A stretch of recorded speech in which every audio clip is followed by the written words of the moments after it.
harder to explain. Right, some of the ideas. And interested in what other people were doing or what they were thinking, and very aware of it. Welcome, ladies and gentlemen. My name's Zul Vergy, and on behalf of Blackwell's, a very, very warm welcome to this evening's event with Maggie O'Farrell and Lucy Atkins. This is our third ever Zoom event, so this is the brand new world of virtual events. It's probably new to you, it's certainly new to us, and yeah, this is the way we do events now. It's going to be a slightly different experience, but you're all here, you've made it. Maggie's here, Lucy's here.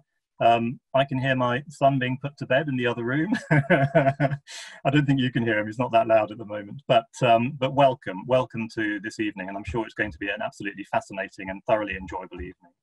A couple of housekeeping announcements just to kick off. Normally for physical events, I mention that we have to respond to fire alarms, and I mention to switch off mobile phones, but don't need to mention that this evening. One thing I will make clear actually is, because one of the audience members from a past event said that it would be nice if we made it clear that we can't see you, just in case you're wondering. So audience members, you're safe. You can see and hear us, but we can't see and hear you. So just also in the way of housekeeping, Zoom has proved to be a very stable and reliable platform. All the tests have gone very well, but I should say that if, heaven forfend, the technology were to fail us, the process really is that we would all stop, log out and restart the event in 5 minutes time. So we obviously don't expect that to happen, but it's worth saying just in case. If the very worst happens and the technology fails us completely, then we'll put a notice on our Blackwell's Twitter account to that effect. But again, as I say, that's not something we're expecting to happen, of course. If you do have any technical problems, you can email me at the address that you had in your registration email. So the format of this evening then is a roughly a sort of 30-40 minute conversation between Maggie and Lucy, and that will be followed by a Q&A. And at this point I should point out that the Q&A will be carried out via the Q&A function at the bottom of your screen. You'll see at the bottom of your screen there's a Q&A icon. It's the fourth one from the left. If you want to ask anything, then simply type in your question there, and when we come to that section of the event, Lucy will host to that part as well. So to introduce things properly then, we're here to talk about Hamnet, which is an extraordinary and deeply moving reimagining of a boy whose life has been forgotten, a boy whose name was given, of course, to the most famous play that has ever been written. Let me tell you a little bit about Maggie. Maggie O'Farrell, I'm sure, needs no introduction really. She is the author of the memoir I Am, and 8 novels. After You'd Gone, My Lover's Lover, The Distance Between Us, which won a Somerset Maugham Award, The Vanishing Act of Esme Lennox, The Hand That First Held Mine, which won the 2010 Costa Novel Award, Instruction for a Heatwave, which was shortlisted for the 2013 Costa Novel Award, This Must Be the Place, which was once again shortlisted for the 2016 Costa Novel Award, and of course Hamnet, which has just recently been shortlisted for the Women's Prize for Fiction. And Maggie will be in conversation with Lucy Atkins, an award-winning author and journalist who has written 4 novels and 7 non-fiction books. And Lucy's most recent novel was published again just a couple of months ago.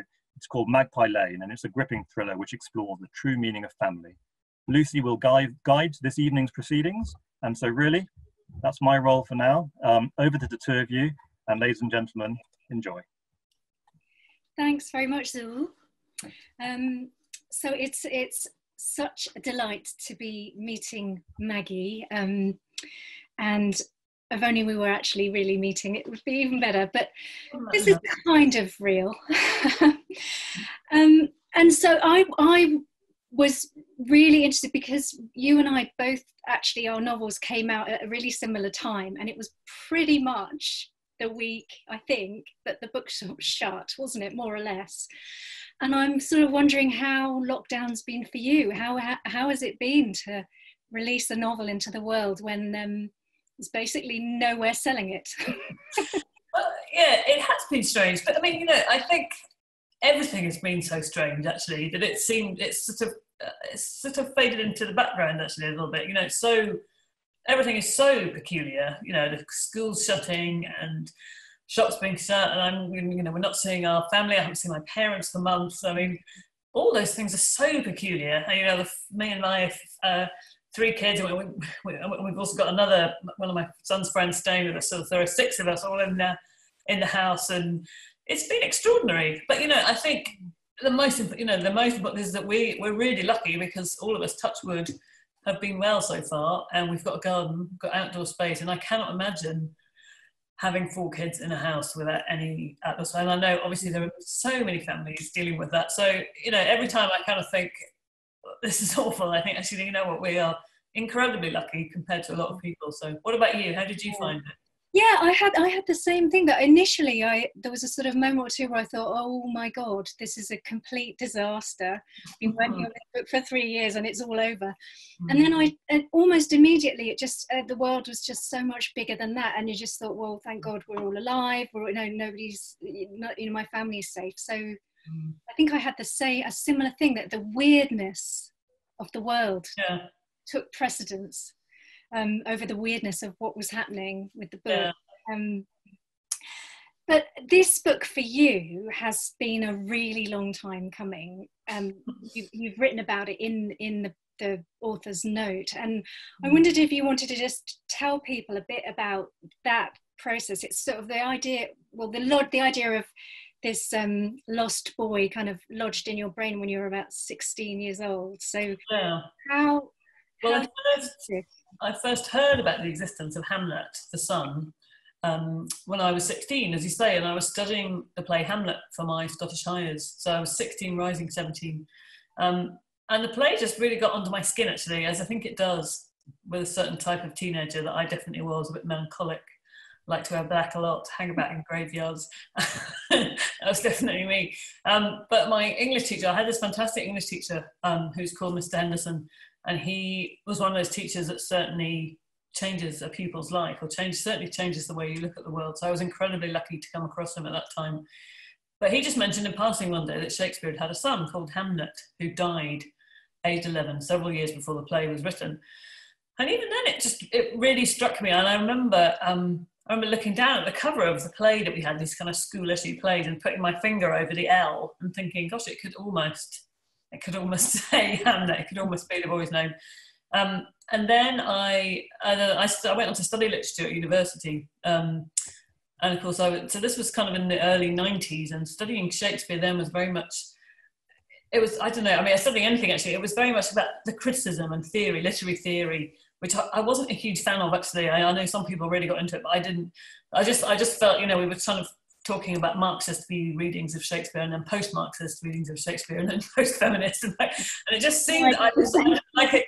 So I don't know if it was the same for you, but I felt as though I was getting further and further away from the text. So I remember reading these big kind of biographies of Shakespeare, which are pretty hefty. And I remember being really astonished, even though I was still pretty young, really, still quite a long way off from being a parent, but being amazed that Hamnet, the boy, only got, if he was lucky, maybe 2 mentions in these big biographies. They mentioned him being born and they mentioned him dying. And his death was always wrapped up in statistics about infant mortality in the 16th century or the Elizabethan age, which of course was very high. But almost the implication was that it wasn't really that big of a deal, because people kind of half expected it always when you had a child. And I don't know, I've always felt, since then I remember being very shocked by that assumption. And since then I found it, and I started thinking about this book quite a long time ago, but for lots of reasons really, I sort of swerved away from it quite a lot, and I ended up, I think I've written 3 books actually instead, as a kind of just, well, not purely as a distraction, but it's that I would do a bit of work and then I'd sort of put it away and think, no, I can't do it. But I remember in that intervening time asking friends of mine actually, who like me had studied literature, and saying, do you know what Shakespeare's children were called? And none of them could tell me. And I was really amazed, actually, how little, I suppose because I've known since I was a teenager about him, how little known he is, actually. And I suppose the book for me was driven by a sort of desire to give him a voice, to say this boy was important. Without him, without his death, I don't think we'd have Hamlet, and I don't think we'd have Twelfth Night. Yes. And so when you had done those attempts where you'd written something down, what stopped you? Why did you not just roll on and finish? Well, it's like, it's the biggest, and this is going to make me sound a bit demented, but one of the biggest reasons was that I have a boy and 2 girls, like Shakespeare's did, but except my son's the eldest actually. But and I found that actually I couldn't write the book while he was under the age of 11. I mean, not that there was a huge risk of him contracting the Black Death, you know, if I'm fair, if I'm on balance, but just I don't know, because I knew that if I wrote it, I'd have to put myself inside a character who sits at the side of her son's bed and tries to save him, but can't, is unable to save him. And then she has to lay him out for burial. And I knew that it would be inevitable to write that scene. I would be thinking about my own son. And somehow I just couldn't do it. I was very superstitious about it. And I thought, I cannot write this until I know he's safely past that age. It was impossible to write it somehow. I mean, he's now sort of 6 foot, nearly 17-year-old. So we're safe now, I think, from that very superstitious death. Yeah, and so were those early versions, were they the same? Because I think one thing that that strikes me about the book is, whilst obviously it is about Shakespeare and Hamnet, his son, it's really about the mother. And she, Agnes, or Anne, we all think of her as Anne in historical books. She's always Anne, but you've kind of reclaimed her real name. Do you want to talk a little bit about where she came from in your imagination, and was she always there? Was it always seen through her eyes?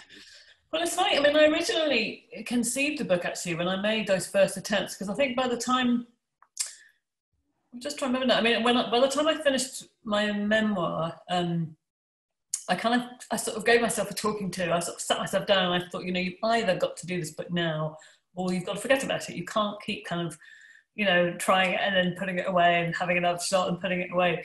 And I thought, it's now or never. You've just got to do it or not. You know, you've got to stop faffing about. And so I did. And so I got out what I'd written. And it was I probably had about 20,000 words. And all of it was rubbish. I mean, I think I saved a little bit of it. I mean, a really small amount of it made its way into the final book, made probably only about 2,000 or 3,000 words. So I think, I don't know, it just didn't feel right. And I realised I'd started it in the wrong place, because, you know, as you'll know, you know, the first sort of decision, in a sense, to make in a novel is at which point, you know, if you think of the chronology starting at A and the sort of chronology of the novel going to B, your first decision is where along that line you jump in. Where do you start? You know, do you start near the end and have a flashback, or do you start in the beginning and work, you know, chronologically and contiguously forward?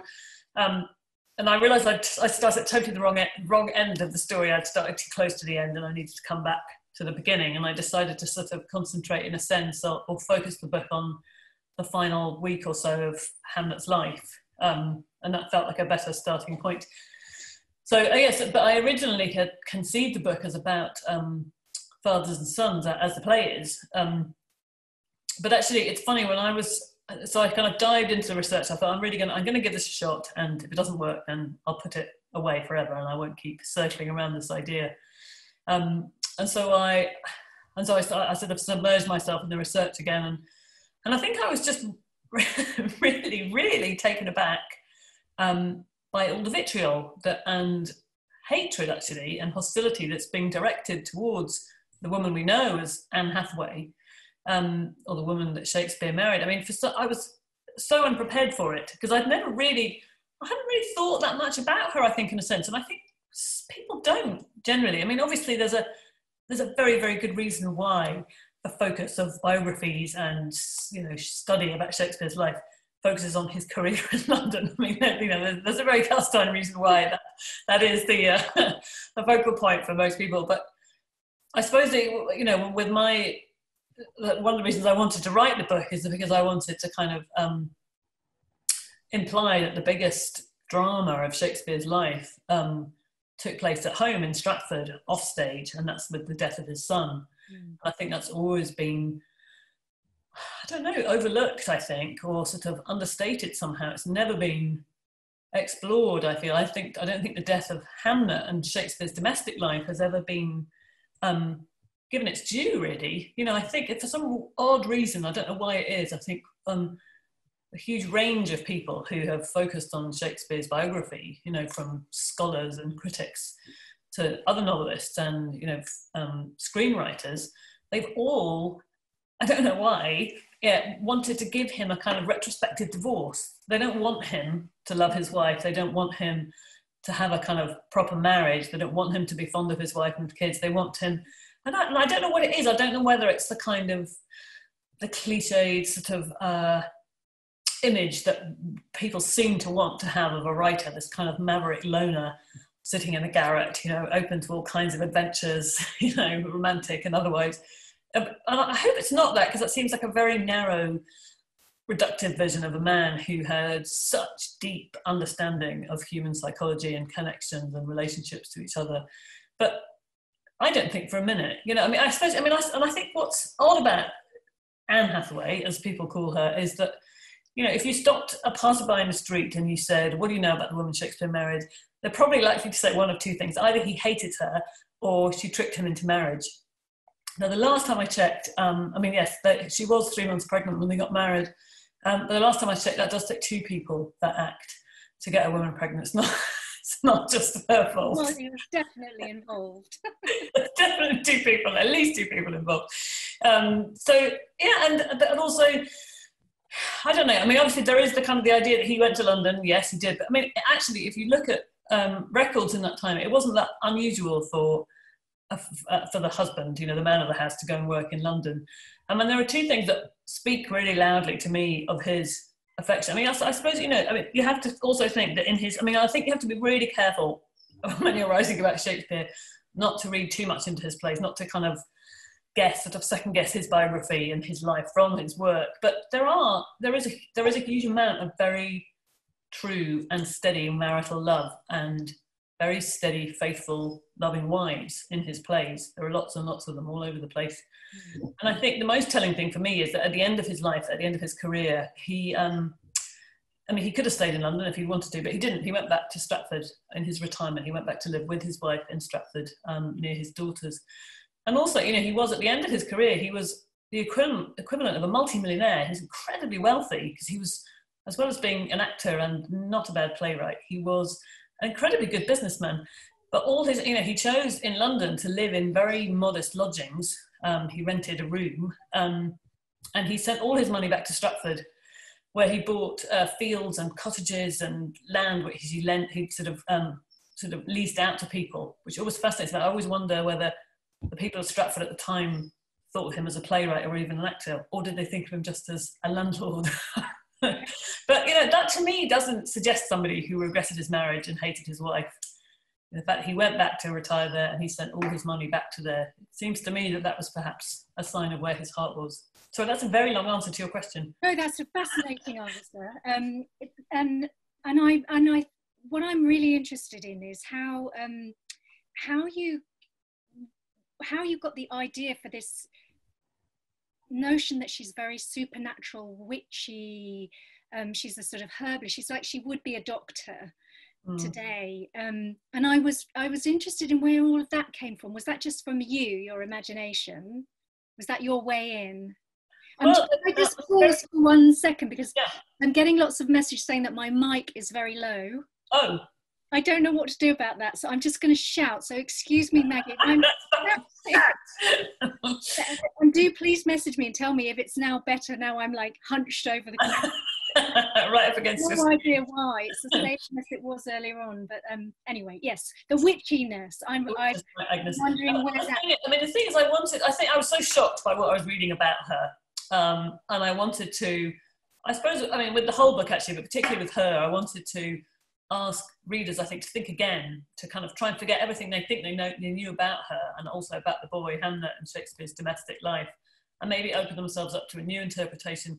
So, there were lots of things really. One of the things was that when I was reading her father's will, so her father Richard, who was a sheep farmer, he died a year before she married William, and in his will he leaves her a pretty generous dowry actually, and he refers to her as my daughter Agnes, and I was so amazed when I read that, because I thought, you know, have we been calling her by the wrong name for 400 years? You know, I mean, surely if anyone knows her real true name, it would be her father. And, you know, obviously her spelling in Elizabethan times was very unstable, not like it is now. And so actually, I mean, the names Hamnet and Hamlet are completely interchangeable in parish records. There were, you know, several. I mean, Hamnet and Judith, his twin, were called after their godparents, who were the baker and his wife, Hamnet and Judith Sadler. And I think I'm, yeah, I mean, there were several Hamnets who were born as Hamnet and buried as Hamlet, and vice versa. And Agnes as well. So Agnes would have been pronounced a bit like the French Agnes or Anis. So you can see why it might have been recorded as Anne and by a clerk somewhere. So that was quite shocking, because I thought maybe maybe we've got her name wrong. But also, I mean, I think I've always been interested in, you know, something I think that that's always fascinated me, and I'm sure lots of other people about Shakespeare's writing, is the sheer range of his knowledge that he displays in his metaphors and symbols. You know, he can reach for an incredible number of subjects or topics, and I think particularly with Hamlet, I should say, you know, he shows an in-depth knowledge about herbology and plants, and obviously in the scene where Ophelia goes mad and she's handing out plants to people, all of which are very, very suitable for the character she's handing them to. And also there's quite a lot of metaphors about hawking and falconry. So I decided to give these two areas of expertise to her, to Agnes, because you know, there is actually incredibly little known about her, about the real woman, the real Mrs. Shakespeare.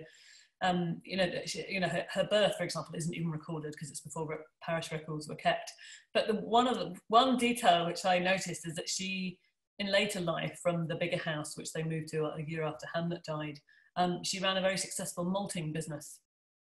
So I was so intrigued. It's the tiniest detail, but I love that detail because it didn't speak to me of a woman who was sitting about pining for her husband, wishing he would come home, maybe doing some embroidery. I mean, I was thinking, wow, she's just a businesswoman, and she's, you know, producing malt, and, you know, the idea that her whole sort of, I mean, the amount of land they had in the house is astonishing. If you've ever been to Stratford, you can see, I mean, the house is no longer there, sadly, but the amount of land is, you know, I just love the idea that there's this teeming kind of business that she's growing, that she's, you know, selling malt out the back. So I thought, okay, well, let's, you know, I wanted to give her a completely different persona to the one she's been given as this kind of cradle snatching strumpet peasant, which people are so fond of, you know, pinning on her. And also the idea that it was a kind of artistic partnership. You know, he obviously has his gifts, but I think she had some too. And I think I like the idea that there was a kind of symbiosis between them, that he got knowledge and some of his metaphors from her, perhaps. Yeah. And I mean, obviously the fact that she's such a powerful character in the novel, you know, it really is her book. And so when it does come to the death of her son, you know, that was almost unbearable to read. And I'm wondering what it was like for you to write that yourself. How did you finally face that moment where you had to actually, and I get the superstitious thing of, you know, I understand that, and I'm wondering how that played out when you actually wrote it. It was hard, and actually I do remember when I was sort of approaching the beginning of the first part, approaching the end of the first part, when I knew that he was about to die, and I remember kind of slowing down quite a lot and thinking, no, I need to go back and fix that bit and fix that bit, and I kept putting it off and putting it off. And it's funny, I was looking back in my diary. I keep a diary for something else, actually, for some other reason, a couple of years ago, or whenever it was. And I remember I found this page, and I had left the whole double spread of the diary blank, and on it I'd just written one sentence, which was I killed Hamlet today. My favourite. And I did find it was actually very hard. I think it's one of the hardest things I've ever written. And I found that I couldn't write it in the house where my children live. I actually wrote it in a shed in the garden, and you know, it wasn't a nice shed. I don't think of Philip Pullman's beautiful garden office. It was actually a really rotten and dilapidated and leaky sort of potting shed that's actually since fallen down. It fell down in the storm this winter. And so I wrote it in there in sort of maybe quite short bursts, sort of 15, 20 minutes. And then I would have a little walk around the garden, and then I would go back and write a bit more. But it wasn't agony. It wasn't a pleasant job. Yeah. And your memoir, I am, which is absolutely brilliant. I loved that book so much. I think I read it in one day. I just couldn't stop reading it. But you have a chapter there about your daughter and how you feel so constantly close to losing her, and that seemed to me like it had fed into so much into this book, those feelings of fear and terror, really, at the worst thing that could happen. Is that something you knew you were doing, or was it, how did that I mean, obviously, having the 11-year-old son, I get that's very straightforward, but I think the emotions felt like they're so visceral.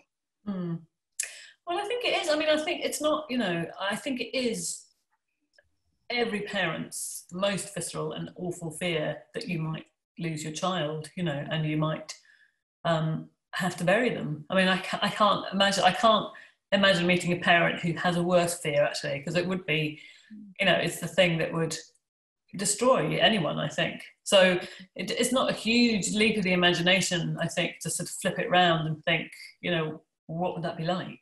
What, how could a family recover from that? How would a family deal with it? How would that vacancy, this huge vacancy left behind? So certainly it will. And I think it's, I think obviously, writing in my memoir was all about sort of near brushes with death, coming close to death and how you carry on living after having that experience. I think there is a universality to the near-death experience. I think we've all had them, some more than others, and obviously some more serious than others, but it is something that everybody can probably put the finger on one, maybe more. So it is, I think it's something we're quite familiar with, and I think there is something about our society that does sanitize and distance itself from death, or perhaps did. I don't know whether when we come out of this experience that we're all going through now, whether our relationship with death will be forever changed. I suspect it probably will. Yeah, it probably will. There was so much research behind this book. Not just in all of the herbalist stuff. There's, you basically sort of any page I was reading, I was thinking, God, what must have gone into this? How did you even begin? I think it's when you're dealing with Shakespeare, you've got this kind of wealth of scholarly research. And where did you start? And how did you manage not to just get sucked down this rabbit hole of endless research? Yeah, it would be very, very easy to get sucked down a Shakespearean rabbit hole because there's so much written about him. I mean, you could spend your whole life reading about Shakespeare if you wanted to, and lots of people do. But I think I suppose I kind of balanced it. I think I always tried to keep in sight that actually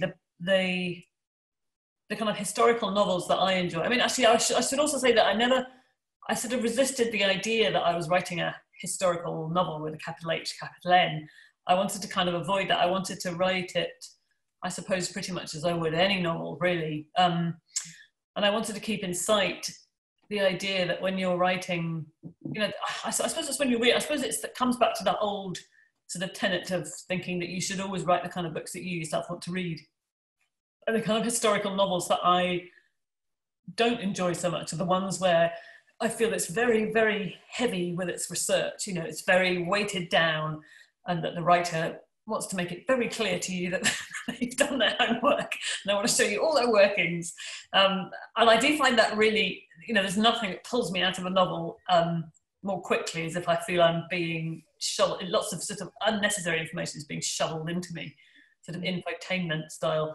So I think, I suppose what I tried to do is read enough so that I felt sort of confident, I think. I suppose read enough or have enough detail and historical context to give you a kind of confidence, to give you the confidence to write a scene. And I remember writing the first scene in the novel, and with Hamnet coming down the stairs, and he's rushing down the stairs because he's worried about his sister, and he stumbles at the bottom of the stairs, and then he falls on his knees. And I do remember at that point suddenly thinking, oh, well, what was the floor that he falls on? What is that floor? What were houses? What kind of floors did they have? Was it floorboards? Was it tiles? Was it stone? And I had no idea, absolutely no idea. And I couldn't. I like the boy. I kind of stumbled and thought, I need to find out. I can't. And I could look in lots of books, and I could look online, and it could tell me what Tudor palaces floors were made from, but nothing I could find would tell me what a small sort of wattle and daub, thatched house in Henley Street would have been on. So I did actually go to Stratford in the end. So I think you need to know things like that. You need to know what they would be wearing, what kind of fabric is next to their skin, what they would pick up to how they would have a drink of water. But you don't necessarily have to say it. You don't just have to keep mentioning it. So, and I also tried to keep a balance between book research, which obviously, like you say, there is an awful lot that I could have done. And I tried to read everything that was sort of possible to read, everything that I should have read. But I also did a bit of practical research as well. So I learned to fly a kestrel, and that was probably the most fun thing I've ever done for a book. It was fantastic. I went down to Scottish borders and flew a kestrel quite a lot in a wood. And I went mudlarking along the Thames in Tudor dumps, and I dug and planted my own Elizabethan physic garden. Only because I think to really inhabit a character, you've got to really understand or try to get as close as you can, I think, to what their lives would have actually been like. Because it's so, the life of Agnes is so different from mine. It's so incredibly distant. But I suppose that was a kind of point of contact in a sense, and I could go into a library and I could read a sentence that said, they used the comfrey, the herb of comfrey to ease swollen joints. And I could write it down in my notebook. But until actually I have got comfrey seeds, dug my soil, planted them, nurtured them, kept the slugs away from them, and then I went on a course to learn how to make herbal medicines. So I learned how to dry the comfrey leaves and then grind them into a poultice. And then, but I actually wanted to do that, even though I was probably never going to use that experience. Just the idea of, sounds a bit like procrastination to me. It was really good fun. But actually, literally getting your hands dirty, I think, is a very important part of writing a book. Yeah, because it's your way into the character's inner world, isn't it? Exactly. You do what they do, you can understand feel what it's like. Yeah. And have you had reactions from the kind of Shakespeare scholarly community? Have you had any? Were you did you put your flat jacket on? I suppose I did. Yeah, I was concerned, but actually, in a sense, I think there's so much. I think everybody has their own version of Shakespeare inside their head. Everybody has their own relationship with him, in a sense, with his plays, but also, he pervades our very language. So for me, there's always been the idea that there's a huge amount of space for everybody to have their own interpretations. And yes, obviously the Shakespeare that I write in my novel is going to be completely different from other people's, but that's never really troubled me, because I think everybody's perfectly entitled to their own interpretation and their own. I was really pleased that one of the really nice emails I got was from Dominic John Gould, who'd been a former director at the Globe, and he had written. I'd never met him. I don't know him. We were actually going to do an event together, but obviously it didn't happen. So he used to run the Globe, and he wrote a book about taking Hamlet all around the globe, which is fantastic, which I had actually read while I was writing the book. And so he gave me a really nice, sent me this such a beautiful and supportive email, and that felt incredible. That was the most exciting, one of the most exciting responses I'd ever had for him, to kind of enjoy the book, to get something from the book and not feel upset. But who knows? And I hope anyway that other people would feel the same, that it's perfectly possible for everybody's versions of Shakespeare to coexist in the world. I was really interested in the way that you were using kind of Shakespearean, I don't know if themes is the right word, but all the stuff about all this twinning and the borders and boundaries and divides and all that very Shakespearean meaty stuff, all made it into your novel. And in such interesting ways. It was as if you were kind of repurposing Shakespearean concerns, and I'm wondering if that was conscious. Have you just read so much Shakespeare and absorbed so much that you were kind of, that's the way you were playing with these things? Particularly I'm thinking of the death scene with the twins, that switch that switching, I don't want to give anything away, but that kind of moment where it's very Shakespearean. Yeah. Things that he might have used for comedy that you were using for tragedy. And I'm just wondering, where was that a thought through process, or was it unconscious? I mean, it was. I think I wanted to be very, very careful about using the motifs of his plays and his writing too much in the novel, because it would seem a bit kind of reductive, and also pretty presumptuous actually for me to suggest this is where he got this idea from. You know, that kind of really would bring me out in hives, that kind of idea. So I suppose in a sense what I wanted to suggest, that I don't know, just kind of imply it's there if you want to see it. There are slight hints, but I do think, you know, it would have been impossible to ignore the sort of motif of boy and girl twins in his work, you know, and I think there's a very strong reason for that. You know, I mean, twins were quite rare, you know, then, because, and also for them both to survive was pretty rare. You know, and for Hamnet and Judith both to survive to 11 is pretty rare in Elizabethan times, unfortunately. But just, you know, I mean, it's quite, one of the things I was really moved by actually was, when I was doing my research, was the, you know, 12th Night, which, as I'm sure you know, features boy and girl twins who are separated, and then the girl thinks he's dead, Viola thinks Sebastian's dead. Then at the end, they are magically reunited, which is so heartbreaking when you read it in light of what happened in Stratford. But one of the things I discovered is that the opening night for 12th Night was on what would have been the twins' birthday. Oh my goodness. I know. I think it would have been their 16th or 17th. So Judith would have been 16 or 17, I think. And have Shakespeare critics written about, I mean, I know it's very unfashionable to do anything biographical. I don't know if it still is, it used to be.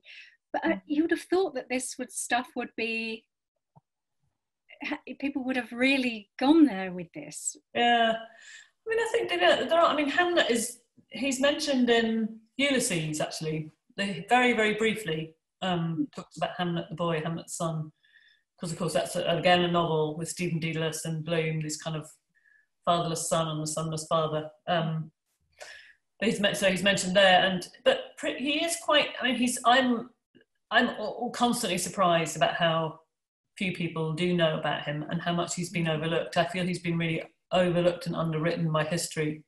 And it's funny, there were a few people, when I told them what my new book was about and what it was called, several people said, you can't do that. You can't make up that Shakespeare had a son called Hamlet. And I said, I haven't made it up, I promise you. And they said, no, that's not possible. And I said, I promise you, it's in the records. You can use it. I'm not making it up. Yeah. So yes, it does surprise me. But I feel that I would like him. I just wanted him to be better. I wanted his story and his voice to be heard. You know, he doesn't even have a gravestone in the churchyard in Stratford. There's nothing marking his grave. We know that he's buried in the churchyard, but unfortunately no one knows where it is. Of course, it was such a long time ago, but there's nothing. I feel that he should at least have a memorial. There should be something to this boy whose death was so important, you know, has changed the course of literature in this country.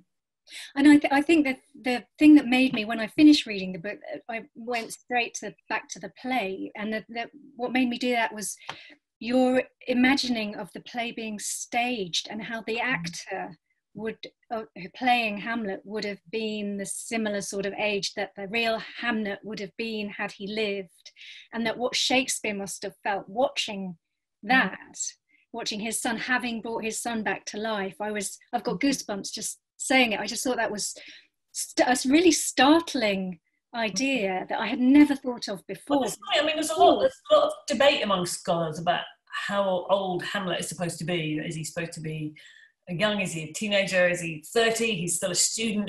What is he?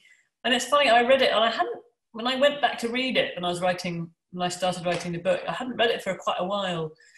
And I did read it, and it seemed really, you know, having had a son, you know, my son was, I can't remember how old he would have been, he was a teenager at that point, and I just read it and I thought, this boy is 15. You know, it seems so clear to me, this sort of, and he really does it feels like he's at a very sort of clear developmental stage, and he's this young teenager who's been dragged into this adult world of murder and conspiracy, and his mother's got married again and his father's died, and he's tangled up in this kind of very confusing world that he's not really, on these questions and actions that he's not really ready to try and understand at all. It's all too adult and too sophisticated and too frightening for him.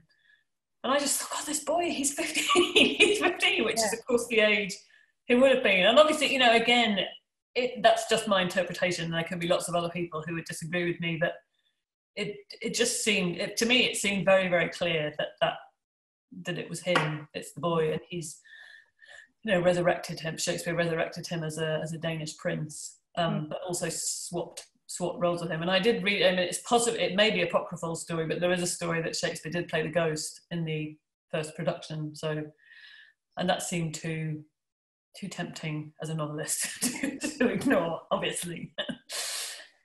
So I think we should do some questions now, if I'm right, which means that I've got to read and talk at the same time.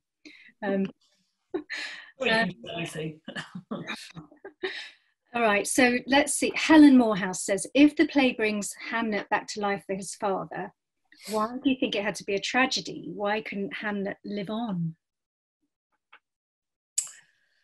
Well, I don't know. I mean, I suppose Shakespeare, like everybody else, but maybe even more so for him, was very aware of mortality, that we all die. And maybe he wanted to resurrect his boy, or the kind of boy that might have been, every night while the production was running. But of course, reality sets in. Of course, the boy couldn't live. Maybe it's just one of those magical, a bit like a seance. Maybe he just wanted him to rise briefly and then, you know, he'd come again the next night. I don't know. We can only second guess, I think. Okay. And so Carol Wright says, an episode of the sitcom Upstart Crow features Hamlet's death. Were you aware of this?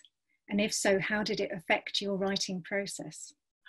I didn't. I became aware of that sitcom while I was actually in the middle of the book, and I deliberately avoided watching it because I didn't want it to kind of bleed into what I was writing. And I suppose it was what I was saying earlier. You know, there's absolutely enough space for everybody, and I'm sure Ben Elton's take on it would be very different from mine. So I actually avoided watching it because it would have been too confusing and too distracting in a sense. But I must see that. I know someone else was telling me about that episode. Actually, You can watch it now. Yeah, I can watch it now. Yes, exactly. Somebody's just asked a question that I wanted to ask, which was, did you find anything exciting when you were mudlarking? I did, actually. What did I find? Well, I found all sorts of rubbish, actually, as you always do. But I found quite a few brass Tudor pins. I don't know if I have them. No, they're upstairs somewhere. They're about that big, and they were, at the time, you see, my children have limited me to one Tudor fact a day throughout the way. Otherwise, I'd have too many things coming out. But they were Britain's, at that time, they were Britain's largest export. They were tiny little pins, about that big, made of brass, and they had very, very round ends. And people used to, actually, women and men actually used to wear them to dress up their hair and also to keep their ruffs connected and very, very stiff. So I found quite loads of those, actually, sort of handfuls of them. They're very beautiful, and you can tell they're Tudor because they have a round end, so other pins have got a flat head, like a bit like a nail. And I found, the thing I was most excited, I found quite a bit of Tudor pottery just on the banks where the palace would have been, actually, in Greenwich. And but one of the things I really loved, which actually I think is probably quite worthless, but to me was wonderful, is a ship's glass, which is a prismatic. It's about the size of a sort of brick, and it's prismatic, it's triangular shaped, and it would have been used in the holds of ships to refract light down into the dark hold. So I found it almost it's complete. It's just a bit chipped, but it's absolutely extraordinary. It weighs a ton. And I found it miles out on the Thames, and I had to drag it back. I had my son with me who was complaining all the way, saying, "It's really heavy, Mum." But I love that, and it's now in my kitchen, refracting light. But it's particularly, I found it just after I'd written, in the middle of the book, there's a chapter which is set in a ship. So it's following actually the path of the Black Death and how it comes to England, how it comes to Warwickshire, and it comes all the way from Alexandria. So I found it, and it felt very talismanic, actually, having written that chapter, that I found this thing from an Elizabethan ship. Yes, yes. we haven't even talked about the parallels between the current plague and that one. But I'll go to a question. Someone says, what I found really interesting was the exploration of the different ways people manage grief. Agnes reacts very differently to Shakespeare, but you allow both their reactions to be valid and acceptable. Was that a conscious exploration of grief?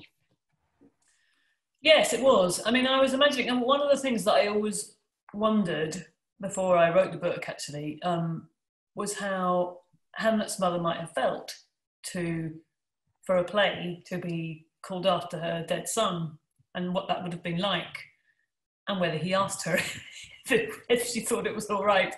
I don't think I would have been thrilled, actually, if it had been me. I don't know how I would have felt about it, but I'm sure it wasn't an uncomplicated issue for her.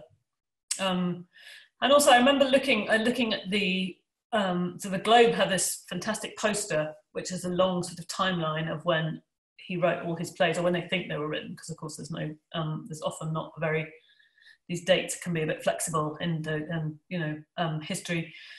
And I remember looking at it all, and I remember marking on it when Hamlet would have died, and then I saw after that he wrote a couple of comedies, and I was thinking, I don't know if I would have dealt with that very well either, actually, if that would have been me.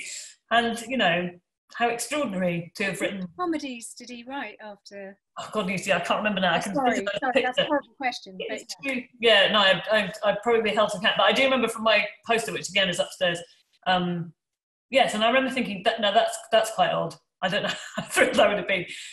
So I presume, yes, I assumed he plunged himself back into work, wrote a couple of comedies, acted in a couple of comedies, and how, I don't know, to me, I don't know, I suppose as a fiction writer, I was thinking that feels like a big divergence, because I imagine she would have been at home in Henley Street looking after her daughters, who, Judith who'd lost her twin and Susanna who'd lost her brother, and I don't know, it just felt to me like a rather fraught setup. It felt like their lives had been diverged hugely, I think, then. And then, 4 years later comes this play called After the Sun, and I don't know. So I just think it just felt to me like a very interesting dramatic scenario, I think, in a way, how differently they might have agreed, and I'm sure, you hear again and again that it's one of the most, it must be one of the most upsetting and stressful things to go through, and you just imagining how it might affect a marriage, and how it affects a family to lose someone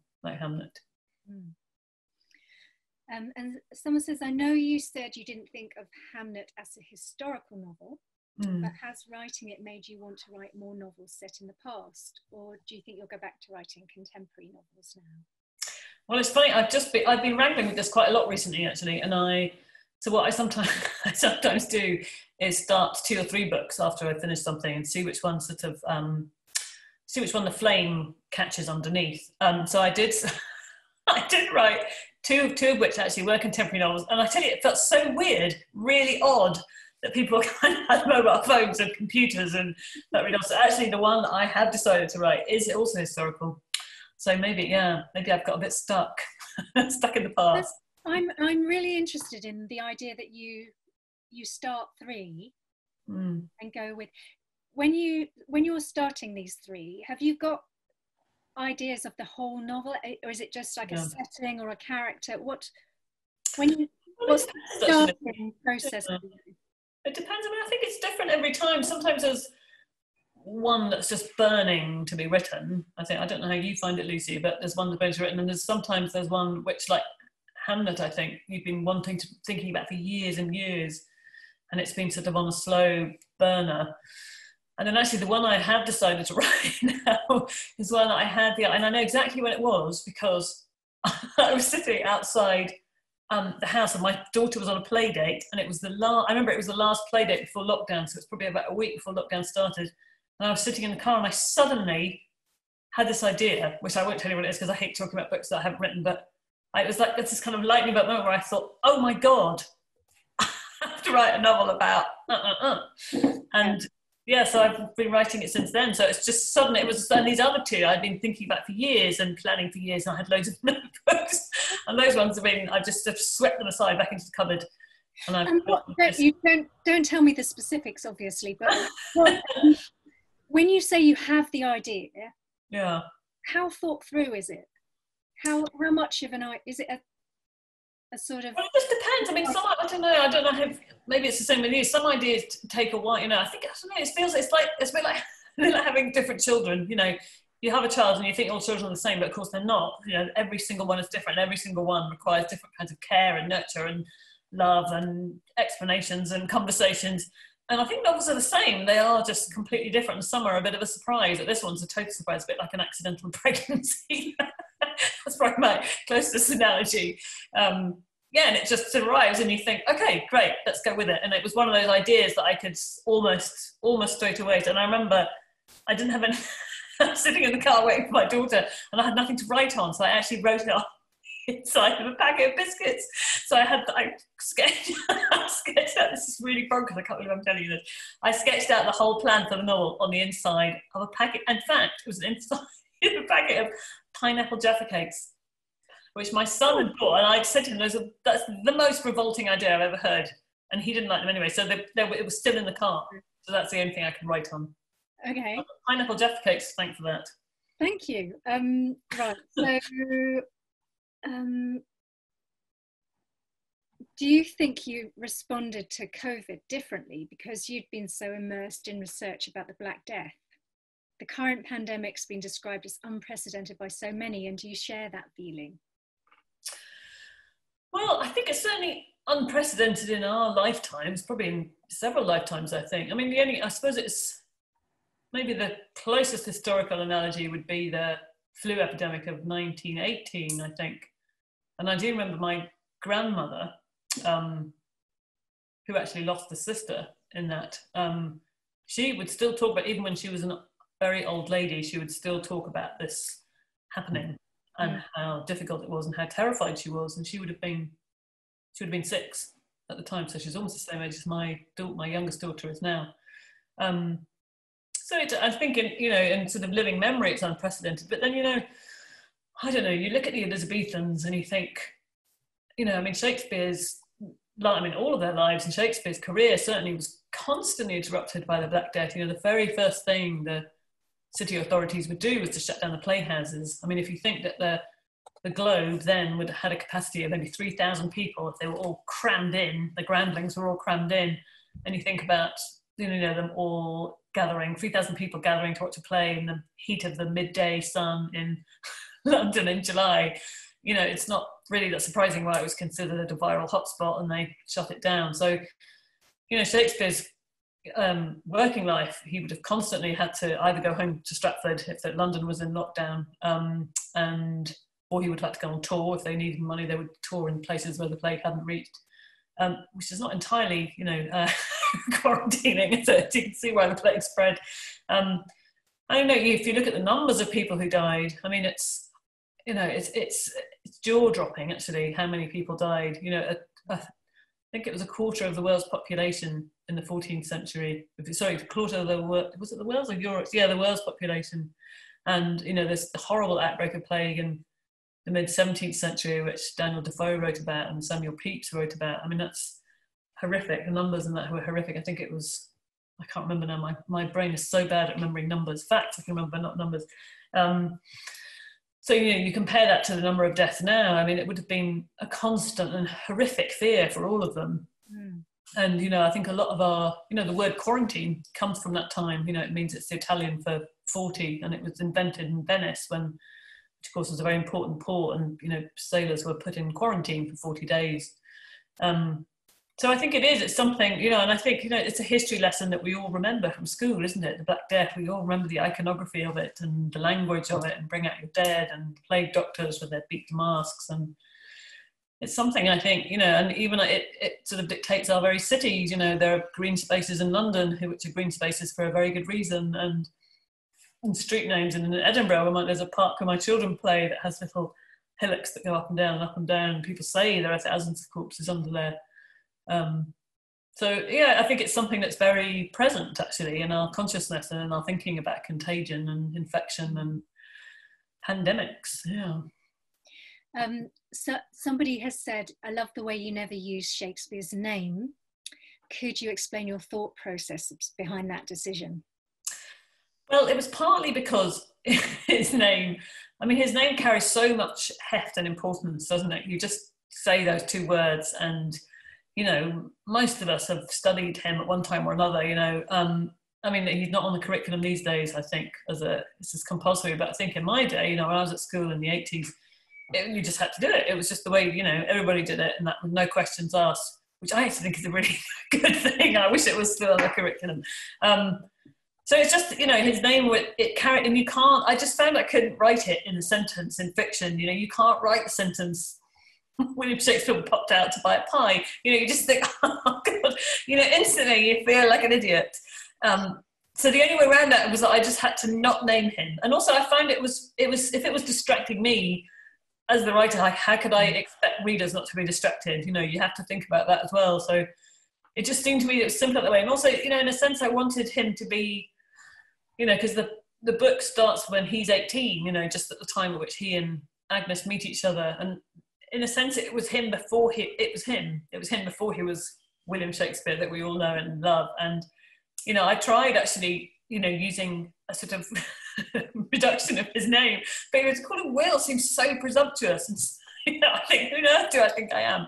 So it just felt better that way, because I wanted people to sort of come to him anew, I think, in a sense, to meet this character as a character rather than, because of course he is, that's what he is, a fictional character, because, you know, I think there are so many William Shakespeares, but at one point there was a young 18-year-old boy in Stratford, and that's him, you know, and that's obviously, he's a real person. They were all real people, and you can't forget that. The people in my book are just versions, you know, fictional versions of them, and I've used whatever facts are available to me to string them together, but it is different. So that's why I wanted him to be, so that's why he doesn't have a name. It's certainly, I got into quite a lot of grammatical confusions because of that. Particularly the most difficult scene to write, actually, with all the he's and his, was the one where it's only two, I think I'm right in saying, no, it's not true actually, but there's a scene where he gets into a big argument with Agnes's brother, Bartholomew. And I remember that scene was an absolute nightmare to write because there were too many he's. It was him and he said that, and I was like, and he got so confused. And it was, so that was a real pain, but somehow, hopefully, I pulled it off. You definitely pulled it off. I mean, the reactions to this novel have been extraordinary, and annoyingly, we've got to finish because there's so many questions that people ask. The best one, though, is could we bid on the Jaffa Cake pack sometime? I need it. There's still a whole novel on it. Maybe later. Yeah, I think we probably have to stop. So, yes, Zool's popped back up, which means that we do. Unless you want to go for one final question to round off, Lucy, is there one you want to pick? Because we've got maybe a couple more minutes. Oh, because we started a little bit late, didn't we? Yeah. Trying to find the one that isn't going to involve having to speak for half an hour because they're quite in-depth questions. Okay, lockdown reads. Have you been reading a lot in lockdown? I certainly have, actually, yes. That's one of the, so actually my first lockdown read was Jane Gardam's Old Filth trilogy. And it was incredible, actually, because I started the first one and then I realised I absolutely loved it. And I thought it was one of the best things I've read in a really long time. And it's fantastic doing that because then, you know, you've got two more reading a trilogy. Yeah. And I've also been reading some of the Women's Prize shortlists, and I really loved Angie Cruz's Dominicana. I thought it was fantastic. And the Natalie Hayes is wonderful. They're all wonderful, actually, and Bernadine Everisto, but is brilliant. I mean, it was such a, that was a real thrill, actually, to read the ones I hadn't read before. What else am I reading? I'm reading quite a lot. Are you a big poetry reader? Because your style is so rich and beautiful. I do. I mean, I used to actually want to be a poet a long time ago. I used to write a lot of poetry, and I went on a lot of poetry workshops. So I was taught in a night class a long time ago by Michael Donaghy, but I really wasn't very good. So I do. But actually, I've been reading quite a lot of Mary Oliver lately, who I absolutely love. She's so brilliant, and I think it's particularly fantastic at the moment. You know, I think what's been very vivid this lockdown is springtime, actually. You know, spring is the one thing that was not cancelled by COVID. And Mary Oliver's one of those poets who just makes you want to dive into a tree, doesn't she? She makes you want to climb into it. In fact, there is a brilliant poem about her wanting to climb up into a tree, and people tell her she's not allowed to because she's too old, and she doesn't care.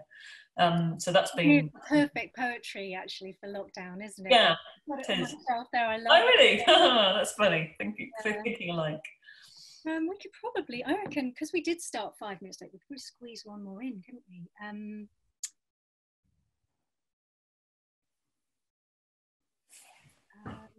Let's see. The 2 novels that you put in the cupboard when you were deciding on the Jaffa Cake novel. The ones that didn't make it to the Jaffa Cake. Have any of your novels been put aside before being finished? I think that probably means have you I got any unfinished manuscripts? No, actually, I don't think that's happened yet. I'm sure it might at some point. But so far, what happens is, a bit in, similar to the case of Hamnet, I will put it away and then I'll go back to it, and then I might put it away again, and then I don't think I've got one that I've never finished and just put in a cupboard, never to see the light of day again. Well, not so far. I mean, I'm sure it could happen at some point, but not as yet. How long do they take you to write? Is there a rule? No, not really. I mean, I don't know. Do yours take the same length of time? No. It's taking longer and longer, Mike. Do you think? I don't know. I know they don't. I mean, I think some, in one sense, I don't know. It's hard to sort of pinpoint sometimes. I mean, in one sense, Hamnet took me, 2 or 3 years. But in another sense, it took me 30 years. So I don't know. Sometimes it's really hard to work out where they begin in a way, because I started researching it a long time ago and then I stopped and then I started again. So, but yeah, I'm not really sure. And they're all different, I think, as well. Some take longer than others. Yeah. And then, so someone has asked about the memoir and why did you go there? And also another person said, was it frightening to write about yourself? Yes, is the answer. It was. Yeah, I think. Honestly, I cannot tell you how joyous it was being able to write fiction again. After that, when I started writing Hamnet, I thought, oh, thank God! It's like slipping into a warm bath. I thought, great, I can make things up again. No, it was really hard. I mean, in one sense, it's strange because, in a sort of very technical sense, it was quite easy because there's actually you don't have to make anything up; it's all there. I think with the memoir, the weirdest thing is, it's not about because obviously writing a novel is about sort of creation, and you have to keep sort of, I don't know, in a sense you've got to keep creating what's ahead of you, so you've got a clear path through it. But in a memoir, it's more about excavation, and you've got to dig down and sort of find what's there, but also decide which things you want to show to everybody and which things you perhaps don't. It's about deciding what to say and also what not to say. I think I remember hearing Cathy Rensenbrink talking about writing a memoir, and she said that in her favourite memoirs, she loves the idea that there are all these submerged stories underneath the story that you're being told, and I think that's very true, certainly true in my book anyway, and I'm sure with others. So it was in one sense, it was a completely different process. It did feel very, very different. But in other ways, it was quite familiar. I mean, obviously, a sentence is a sentence and grammar is still grammar. And you're creating the words on the page as you would any other kind of book. But I found that my sort of novelist instincts would occasionally sort of take the better, sort of try to get the better of me. And I'd be writing something and this sort of voice would say to me, you could just move this to France. You need to have another character coming in here. And I'd think, oh, no, but I can't do that because I have to stick to the truth here. So it was a really interesting process. But I feel as though I have a very different relationship with that book than I do with my novels, certainly. And it was certainly, I found doing events on it a lot more stressful than I do about, so much easier talking about other people, such a relief. And it must be hard to be having to protect other people at the same time, that you can't just say what you want. Yeah, I think that was the hardest thing. It wasn't so much about writing about myself, which was hard. It was having to make decisions about, how much you're able, how much you should trespass on other people's, because obviously, you can't write a memoir about you in isolation. It's always about you and other people, and you have to be very careful, I think. And you come up against again and again with a memoir about ownership of narrative. You have to decide who owns this story. Is it my story to tell, or is it someone else's story to tell? And it's certainly in the final chapter, which is about my daughter, I had to imagine, I mean, she was, what was she, 6 at the time when I wrote it. And I remember saying to her, is it okay if I write about this? And she said, yes, sure. And obviously, you know, she's going to feel differently about that when she's 16 or 26. And I had to kind of try and think ahead and think, well, how much will she not want me to say? And how much, you know, and so I wanted to make it about what the experience was like for me, because obviously that's her story to tell if she ever chooses to do that. And she should have the right to do it without me having done it first or having taken it from her. So that was certainly, you know, that chapter went back and forth again and again between my husband and I. We were trying to sort of second guess, trying to decide how much I was allowed to say and how much I should leave for her if she ever wanted to. Yeah. Well, there's so much kind of outpourings of love for you in the questions. I don't know if you probably can't see them, but there's lots of people just saying how wonderful you are. And I would echo that. It's been great. Thank you. Thank you. The questions so fulsomely and interestingly. And not at all. Well, thank you so much for being interviewed, and I hope we get to meet in person one day. I know, I hope so. And I would just urge everybody, if you haven't read Hamnet, read it now. Thank you so much. Thank you very much to everybody who turned up. It was very nice. Thank you. And if I could just add to that, thank you ever so much. I hate drawing events to a close at any time, and same goes for a virtual event. And it's you guys have been absolutely fascinating and brilliant to listen to, and could have listened to you for another hour. It was absolutely really, really wonderful. So thank you very much to the audience for being here and for all your questions. Thank you, Lucy, for being at the helm so professionally and so wonderfully, and for the artfully placed copy of Hamnet just behind you there. Very good, very good. And Maggie, of course, thank you so much for everything that you've shared with us this evening. Just leaves me to, normally I would hold up a copy of the book if I was in front of you physically, so I will share this beautiful screen again so you can see both Lucy and Maggie's books there. I would also say that I've sent you all in the chat function, I've sent you the links to our website, so you can actually have a look at Lucy's book and have a look at Maggie's book, take a closer look and buy a copy should you wish. So thank you both once again. One of the things we're trying to find is the perfect way to end a virtual event, because physical events end with a bit of chat and a bit of mingling and people coming up to talk to you and get books signed. And that doesn't quite exist here. So what I have been saying is perhaps, Maggie, a final word from you or something to send us away with, or have you, or put you on the spot? Yeah, put me on the spot there. Well, I'll just say, I hope you all really stay safe and well, and I really hope it's not too long before Blackwell's and other bookshops are open again. I personally, and I can't wait for a bookshop browse. That's one of the things I'm most looking forward to at the end of all this. So thank you very much for having me. Smashing. Thank you ever so much. And until the next time, goodbye, everyone. Thank you. Thank you very much. Bye-bye. Bye. Take care. All the best, folks. Bye-bye. Bye.